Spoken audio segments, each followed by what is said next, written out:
Congratulations on the new season of One of Us is Lying. We didn't get to chat in season one, so I would love to hear how you first came across Karen's beloved book series and what you initially connected with. Sure. Yeah, thanks for taking the time today. I was sent the book by my amazing producers, Matt Grush and John Saki at Five More Minutes Productions. And they had already hooked up with UCP. They all loved the book and they were looking for a writer, and they sent me the book, and I just, I read it in a day, and I just loved it so much, and was, just loved the ride of it, and really connected with the characters. I mean, I think there's so much, really fun YA content out there. Yeah. But I think there's something really special about these characters, and they feel very real, and very complicated, and kind of just seeing that in the book and knowing that in a TV show we could push that even further, Mhm. was really, really exciting to me. When you're adapting a popular book series for the screen, there are changes that will need to be made. And one of the big changes for season two is it picks up directly after the events of season one. Why was that such a fundamental decision? And what were some of the other creative changes that were paramount? Yeah, great question. Season one, we we really used the backbone of her first book to tell the story in season one. So she has a sequel to the book, One of Us is Next, that skips forward a few years and really changes the cast of characters. So you're dealing with kind of almost all new kids. And we just knew that we wanted to stick with the story we were telling and continue to, to live in the world with our four murder club kids. Cause, it really takes the most of season one to come together as friends, Yeah. to sort of start being true, like to the world about who they are, be honest with themselves, be honest with each other. And to me, that's just the beginning of the story. Like I was so excited and interested to keep pushing these kids further in their kind of their self discovery.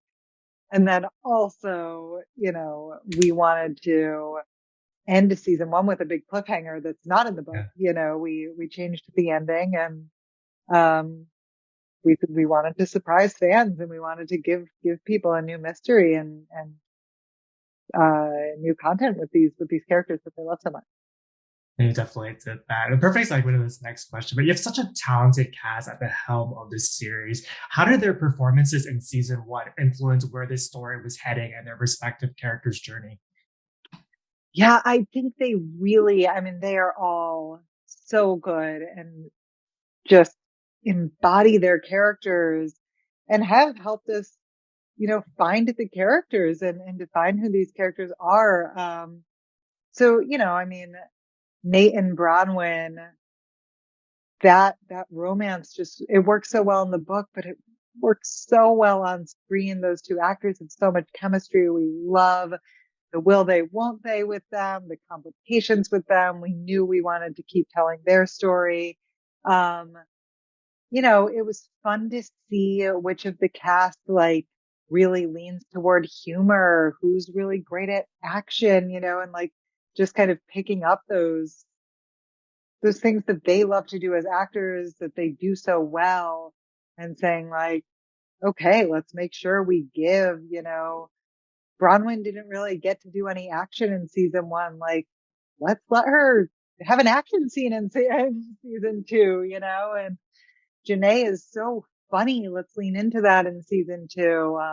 And on down the line. I mean, they're all just so great, and each have their own special talent. And this season, you're stepping into the role as showrunner. Congratulations, by the way. Thank you. Thank Did anything you. surprise you about this experience?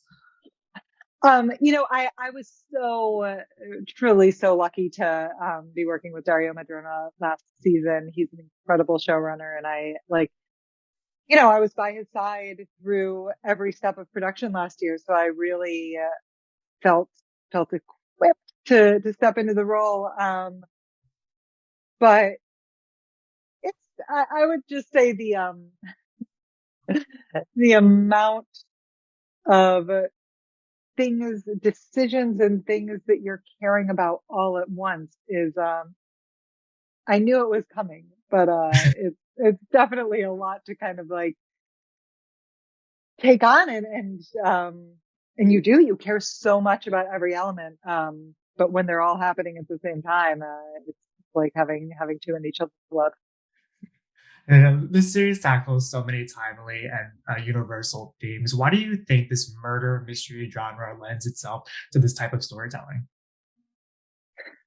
Yeah, I think that the murder mystery is kind of to me like this super fun engine and excuse to tell really emotional stories because when you Mm, put people in crisis, um, they're they're having to make hard decisions and they're having to do things that they might not normally do. And I think that those are moments where like the truth about a person kind of is forced to come out.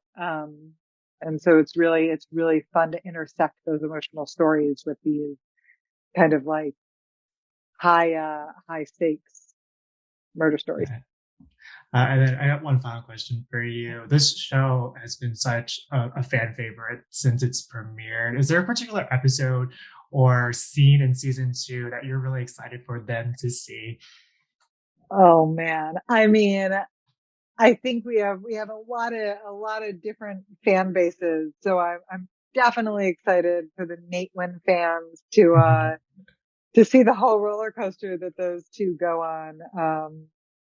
But I think mid-season there are going to be some really great moments for the Nate Wynn fans. But there's some surprise romances in there that I think people might surprise themselves by liking as well. And I think that we had a lot of fun in episode 5, kind of.